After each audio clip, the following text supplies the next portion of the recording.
Welcome to the Becoming You show with me, your host, Leah Rowling. Do you believe you are capable of choosing your future? Sometimes it takes just one person to believe in you, or you to believe in yourself. If you find yourself continuing to say, someday I will take better care of myself, only to continue living the same day over and over and over again, then you, my friend, are in the right place. I am your biggest cheerleader, inspiring you to become you on purpose and with intention. Are you ready to create a life you love? I'm excited to share with you some big ideas that you can use today to inspire, impact, and influence your life and everyone in it. The Becoming You show starts now.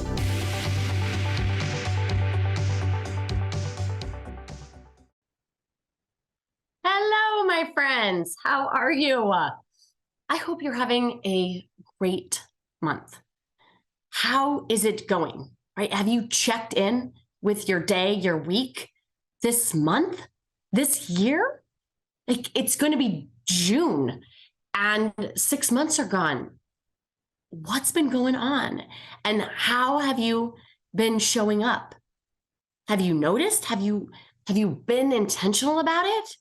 Never with judgment, right? Of course, just with curiosity. That's the work, remember? So I just got back from an amazing cruise, part work, part pleasure, and I met so many fascinating people. I'm involved in a mastermind where the people are top-notch.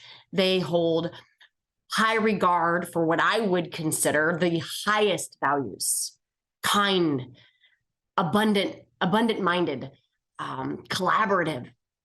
And to be part of this group is a true honor, and I am incredibly grateful. And on this cruise, this was a Smiles at Sea cruise, I was asked to propose 3 questions that would help people taking part of this cruise to kind of better understand the work that I do, that we do. I'd like to think that you're here with me and that we're doing this work together. And 3 questions. That's it. So in answering 3 questions, the cruise guests get a flavor of who I am and what I do. So I thought I would share them with you and expand on them in a way that I thought of only after, naturally. And so I hope that they will get you some new insights as well. I'm also going to shed some light on the lies that we have been led to believe to be true, and a little caveat. The answer to these questions, I'm just going to pose right now, are seemingly obvious, yet people have been misguided and have been misinformed about them. I believe 2 things. First, if we continue living based on the answers that we think are true, we will no doubt limit our ability to become more of who it is that we are. And secondly, I truly believe that the reason we find ourselves stuck, wondering if this is all there is because we have wrong answers to these questions.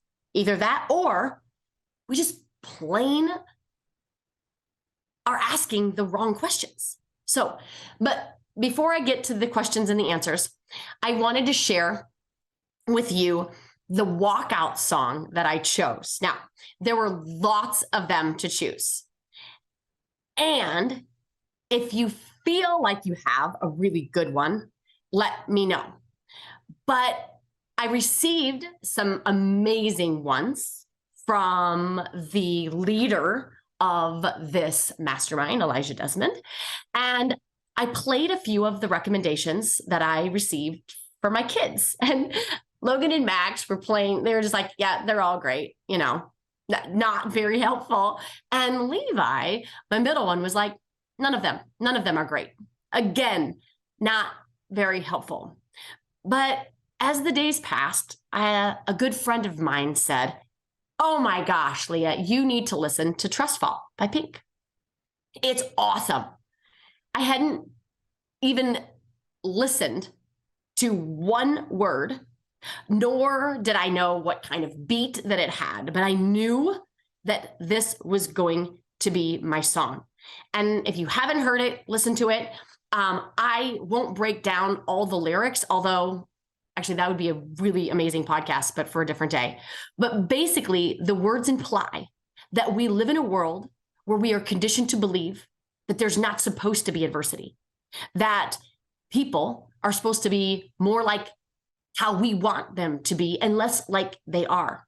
We've been conditioned to believe that we are time and experience poor, and we just simply lack the courage and motivation and willpower to do the things that we want. And assuming that is that we know what we want, all of these conditioned beliefs steal our trust, steal our faith, and our ability to fail. And if we're not willing to fail, we will never move forward. And this song represents so much of what I teach. And so much of what I teach is actually the unlearning of what we think we know. So with that in mind, let's get into the questions. So the first question that I asked was, why don't people do what they know? Now, if you've been listening to me for a while, or if you're a client or have taken one of my programs or courses, you know the answer, right? Loss of motivation, loss of willpower. No, right? That's what people think. The reason you don't do what you know has nothing to do with lost motivation.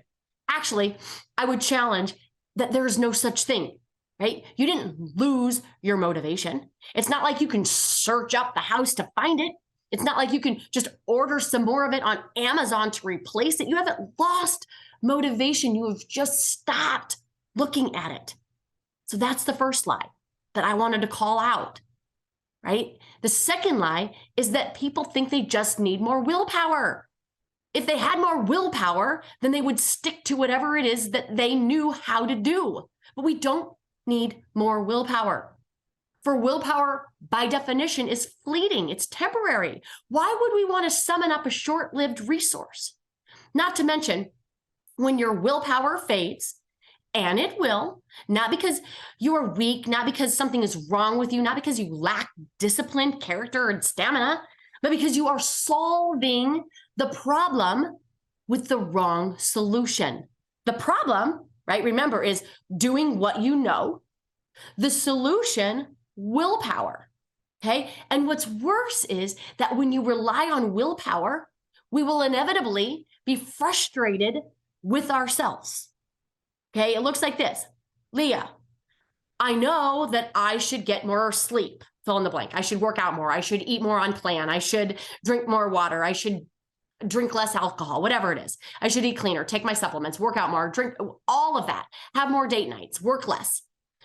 And I do it consistently for a few days, even a few weeks. And then I go back to doing what I've always done. Why is it that I don't have more willpower? This is what they ask me. And when I share with them, are you sure it's willpower that you want to work on? They usually pause. Like they look at me like, maybe? And here's the thing. I'm not anti-willpower.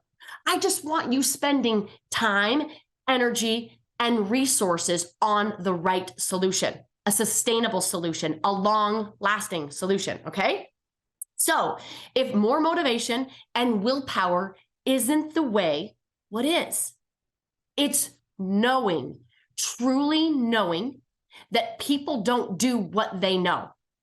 We've been conditioned to believe that here is the blueprint, here's the strategy, here's the step-by-step directions to X, Y, and Z, and yet we fail to execute. Even though we recognize that people don't do what they know, we are still trying to know more. Here's the thing. People don't do what they know. They do who they are as a thinking, feeling state of being. This is how human behavior works. We believe we take action, right? We do what we know in order to get the results that we want so that we can feel a certain way. And we have it wrong. We don't do what we know. We do what we feel like. Our feelings fuel the action we either take or we don't take. And our emotions are derived from our thought states. We think, we feel, we act in that order, just like any other recipe. You can't mess the recipe up. Otherwise, your cake won't look like cake. Okay? There is an order to our human behavior, and therefore there is an order to the change that we want. Now, there is some emotional body work, right, that might manipulate that order, right? But regardless, the action we take is always after the thinking feeling state or the feeling thinking state. So if we want to truly do, right, take action on what we know, it starts with shifting thinking states and feeling states of being. In other words, if we want to do what we know, we have to unbecome who we have been. That's the unlearning part that I was sharing with you earlier. Okay, so that was the first question. Here was the second question. Why do people need a coach? Okay, well, let's start with another question. Okay, why do people hire a coach typically? Right, they hire a coach in hopes that the coach will tell them what to do. Right? Give them that execution blueprint, how to get from A to B. They hire a coach to hold them accountable to the benchmarks. So why do people need a coach? When I ask this question, I get a similar answer. I want to know what to do, how to do it, when to do it by, and I want to have someone hold me accountable to it. Now, since we just had the conversation above about why it is that we don't do what we know, how effective is hiring a coach from this standpoint going to be? Not. And again, I can say that because I coached in action. I coached from the A line. I would tell people exactly what to do. I would give them a step-by-step map to get there. And yet, 50% of the time, right, they would not follow through. This was not their fault. This was my fault. I was coaching them on the wrong thing, right? I was solving a problem with the wrong solution, and I was actually asking the wrong questions. I was coaching and hold them accountable to what they did or did not do instead of coaching them to be who they needed to be. I overcoached the do and was oblivious to the be, the thinking, feeling state of being. So we don't need coached on what to do. Trust me. Trust me. You are a Google search away from knowing what to do. Ask a friend. Heck, ask anyone, right? We're all very good at giving advice on what to do. But none of that is going to matter if you are not managing your thoughts and regulating your emotions, choosing on purpose. You can have the very best strategy, the very best plan, and it won't work if you don't. Have you ever noticed this? Have you ever wondered why a certain plan or course or strategy works for other people, other teams, other practices? They have success, massive success in the implementation, but it doesn't work for you? How could that be? It's not the blueprint. It's not the strategy. It's the being behind it. And yet we blame it on the plan. We blame it on our willpower and our motivation, and we forget that we play a critical role in the execution. The execution is only as effective as the human being doing the execution. So now, right, that we got that lie out of the way, why do we need a coach? We need a coach because we have brains. We have brains that are misguided and that have created false formulas that we have then been conditioned to live by. And we create our own glass ceilings with them, our own invisible traps, our conditioned identities, our I statements. Statements like, I lack willpower, I lost my motivation, I don't have enough confidence, I can't fail, I just want everyone to get along, I don't want people to be disappointed, I don't have time for self-care, I want people to like me, I don't have time at all. Now, all of these seem like pretty little thoughts, but they're all toxic. A podcast for another day. Another reason we need a coach is that we can't learn what we think we know, and we can't get out of the trap if we don't know we're in one. So first, we need to unlearn programming. Just like you would wipe clean a hard drive to reset, to reboot, to renew, that is what's required in our brain, a complete reset. A reset of our I am statements, a reset of our I am statements, a reset about our beliefs about money, about time, about people, about love, about health, about weight, about all of them. And then we create and choose on purpose, consciously, new code written in possibility and not in preconditions. Now, I coach primarily dentists, not sure who choose who, right? But dentists have, by nature of the business, a very exacting and preciseness about them. Think about it. To get it right in the op is a fraction of a millimeter. And when we take that very exacting, perfectionistic way out of the op and into our life, we unnecessarily overwhelm ourselves because we are chasing a way of being that is unavailable. And we exhaust ourselves, overrunning, overworking, overdoing. And we isolate ourselves because, God forbid, we raise our hand and ask for help because that would be considered weak. And being weak and failing are not options, a gift that we can thank dental school for. And so we dread Sundays because we have to do it all over again on Monday. And we wonder if this is all there is. And if not, then what? And our identities are tied to our profession. And when we doubt our profession, we doubt ourselves. And when we doubt ourselves, we lose trust and faith in ourselves to make decisions, to scale, to lead, to serve. And then we seek mentorship and advisement and support from people telling us what to do. But as you know, knowing what to do and doing what you know are two very different things. So we take what people tell us to do, and if we actually do it, then as problems arise, as they will from the solution that they provided, then we will be forever indebted to them for the next solution, leaving us feeling discouraged and frustrated. Now, if we don't implement what they offered, then we will beat ourselves up for not following through, and then we will shame ourselves for not doing what we know. But not doing what other people told us to do, right? And then we will continue to feel frustrated and exhausted and overwhelmed. So the key is to learn how to choose who we want to be and break the habit of who we have been and learn to trust our own knowing, restoring faith in ourselves. That is the reason that we all need a coach, myself included, because I can't see my brain and my brain either. And I have false formulas and I have sabotaging thought loops, even though I've been doing this work for decades, right? So when we look to hire a coach, it isn't so that they can tell us what to do. We know what to do. We just have to invite ourselves into trusting that knowing, okay? The last question I got to answer was, why are people difficult?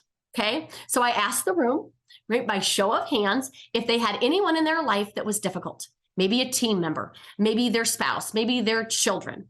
And as you can imagine, most, if not all, raised their hands. And I shared with them the best news ever. And this is what I shared with them. People are not difficult. We make them difficult by way of our thoughts. They do something or say something, and we frustrate ourselves, okay, by way of our thinking.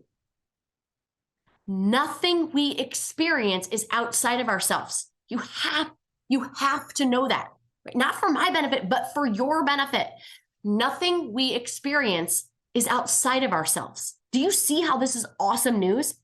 If we have to rely on other people to change and to be different so that we can feel better, that would suck, okay? People are not difficult, even if everyone agrees.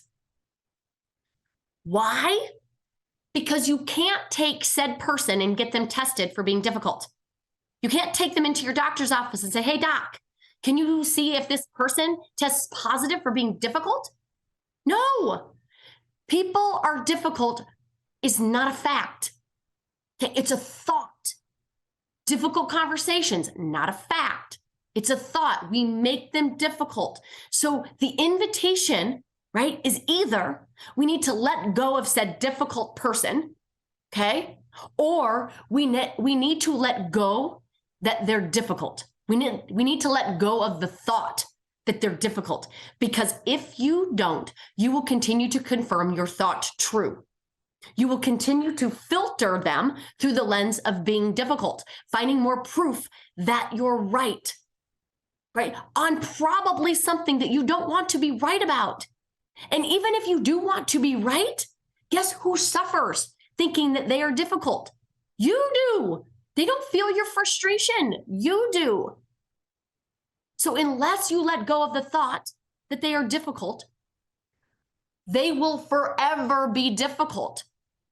And you will unknowingly show up, creating more difficult situations for you, for them, for your life, for your practice, in your team, and for the culture. So those were my 3 questions.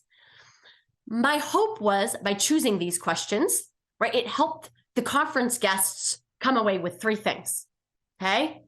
1, we don't do what we know. We do who we are as thinking and feeling states of being. Okay? 2, every single human being on the planet needs a coach.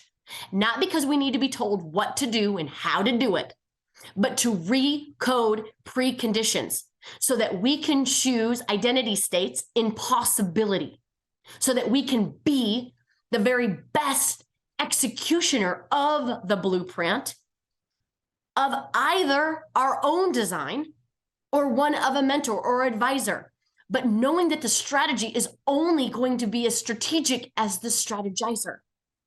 Okay? The third thing that I wanted people to take away with is humans are not difficult. We make them difficult by our thoughts. Our thoughts are not facts. Our thoughts power everything. And yet, how often are we thinking about them intentionally? How often are we creating and choosing them on purpose? Knowing how to think and knowing how to feel and knowing how to shift identities is the work that I do. Shifting thought states, shifting feeling states, breaking habits and models of being who you've been so that you can become someone new. That's the work. How I do it? Through my B method, through the result formula, through frameworks and mental models and emotional models. And so if you don't have a coach, I would love to be yours. But if not me, get one. Why am I so passionate about it? Because as long as we are operating from preconditioned programming, we are unknowingly creating our own glass ceiling and then blaming our circumstances, blaming the plan, blaming the blueprint, blaming the strategy for being ineffective. I don't think it is possible to tap into the immense potential that you are, your gifts, your genius, without someone to help you see your brain in your brain. We all need a computer programmer. And if we want something different in our life, something more, we need a new operating system, right? Not to implement in our business, but to implement in our mind. And I believe that is available to you when you get coached. So if you don't have a coach, get one. If you want to know more about coaching, jump on a strategy call with me and let's see what power sentences that you're operating from and see if we can recode 1 or 2 and just let you live into that for a week or 2 and see how it transforms how you show up in your life and how you live it all out. That's what I want for each and every one of you. You can find me at www.leahrolling1l.com. You can also find me on Facebook, Instagram. Find me, message me. I want to connect with you. Have an amazing and blessed day. Take care, everyone. Talk to you soon. Bye. You have been listening to the Becoming You show with me, your host, Leah Rolling, where I share big ideas to inspire, impact, and influence your life. Tune in every Friday at 11 Central on transformationtalkradio.com for your morning cup of coffee, the hug you never want to end, and that inspirational message that you felt was written just for you. Each show is inspiring you to become you.